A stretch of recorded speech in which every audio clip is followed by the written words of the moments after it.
आउज़ुबिल्लाहि मिनश्शैतानिर्रजीम बिस्मिल्लाहिर्रहमानिर्रहीम। अस्सलामुअलैकुम नाज़रीन हज़रात, आप देख रहे हैं ज़ोया लाइफ हेल्थ केयर। दोस्तों, आज मैं आपको मुसीबत से निजात हासिल करने के लिए 3 ख़ास अमल बताऊंगा।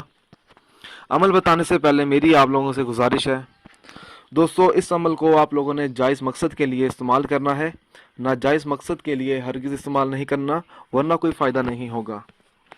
अगर किसी को कोई मुश्किल पेश आ गई हो या कोई ऐसी मुसीबत में मुब्तला हो गया हो, निजात की कोई राह ना दिख रही हो, तो उस शख्स को चाहिए कि वो ये अमल करे।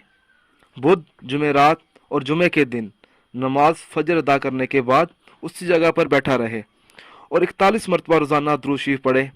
दुरूद शरीफ पढ़ते वक्त अपना सर सजदे में रखे और मस्जिद में ही अल्लाह ताला से दुआ मांगे। इंशाअल्लाह ताला उस पर मुसीबत हट जाएगी। दूसरा अमल इस तरह से शुरू करना है।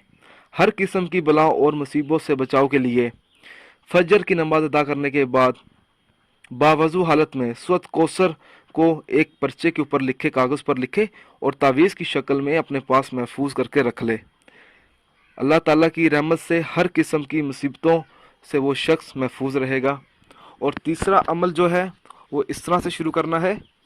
बुध, जुमेरात और जुमे के दिन नमाज फजर की अदा करने के बाद उसी जगह पर बैठा रहे और 41 मरतबा रोज़ाना कलमा तैयबा पढ़े। कलमा तैयबा पढ़ते वक्त अपना सर सजदे में ही रखे और मस्जिद में ही अल्लाह ताला से दुआ मांगे। इंशाअल्लाह ताला उस शख्स के ऊपर से हर तरह की मुसीबत हट जाएगी। दोस्तों, अगर आपको हमारी ये वीडियो पसंद आई है तो इसको लाइक कीजिए और शेयर कीजिए। साथ ही मेरे channel Zoya life health care को सब्सक्राइब करना हरगिज़ ना भूलें, ताकि आपको आगे आने वाली वीडियोज़ की मालूमात मिलती रहे। जज़ाकल्लाह।